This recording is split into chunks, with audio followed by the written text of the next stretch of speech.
Hello and welcome to my new video.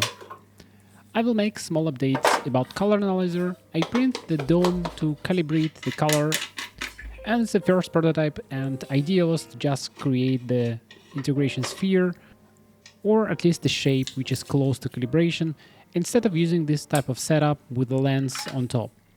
It was good first experiment, but I think for now it's not really good idea, and today I want to push the process forward and try to make all the corrections what I want on paper. So I will measure all of the values of all of the knobs and collect the data and try to reorganize my calibration procedures. But let's continue with the darkroom printing. Today I want to touch an interesting topic of the color correction of the tungsten balanced film to the daylight balance. In the previous videos, you saw how I make a white balance and color correction for the indoor shot on exactly the same film. But today I want to make a neutral color balance in the daylight conditions in a fully lit sun outdoors. I choose a really tricky shot because it's quite simple, you don't really have a lot of things going on in the shot. But in the same time, it's important to have a color balance because I have this red cone in the middle of the frame, and surrounding it should be yellow leaves and gray stones on the street.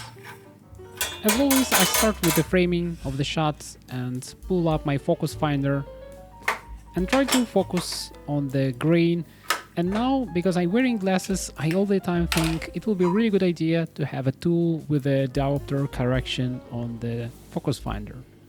And sometimes I think I just get a little bit stuck with the complicated projects like color analyzer, and probably most of the people just need something more simpler like a focus finder which has a larger field of view, or for example just a simple test printer which is really simple to make but it's just impossible to find on the market. So put your comments below if you think this is actually a good idea to create some support in the darkroom community to creating some products like this. I started with the test print with the settings of the 6060 on my color photo hat on the dark M605. I put f16 in my lens, and from there I try to make a steps with a 3 seconds interval. Usually after first test print you already can see the direction what you want to move with the color. So I usually proceed with the just standard development with the standard temperature, and I try to keep my thermocouple inside the bottle before I start in development, so my temperature control system can control the temperature inside the bottle. But also I'm thinking to actually switch to the direct heating bottles or direct heating vessels for the chemicals, because sometimes if you print fast enough you don't really have proper temperature in the bottles, so you need to wait until the temperature will stable inside the bottle. I don't really like the first test print, but anyway you can see the direction of the color what you want to take, and you can see the exposure. I will take one more exposure than I want, because I definitely know the correction what I will make with the cyan channel will reduce the exposure. And using my trusty test printer, I will make steps with the 10 steps of the cyan channel on my photo head.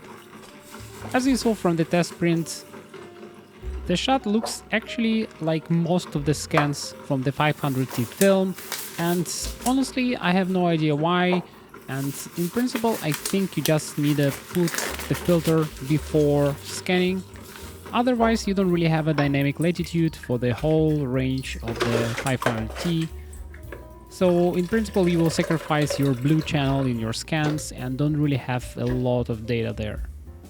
And the second test strip looks perfectly fine, and I already can see the perfect exposure in the middle of the range.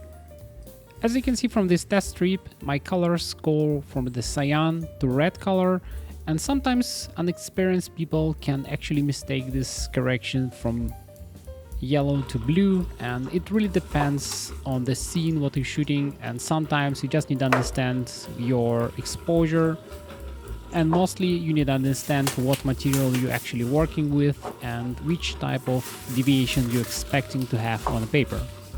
Because for example, sometimes you have some shifts if it's a different lab or if it's a different developer, but they mostly not in one channel, they mostly in the two channels in the same time. And I make final enlargement with the settings of 60, 60, 30 on my photo head, f16 and 10 seconds of the exposure. And as you can see, I have a vignetting, but because it was shot on f1.2, but in the same time I have a perfect yellow color and the green color and quite neutral base color, but probably you can make this shot a little bit warmer. So thank you for watching, that's it for today, and see you in the next videos.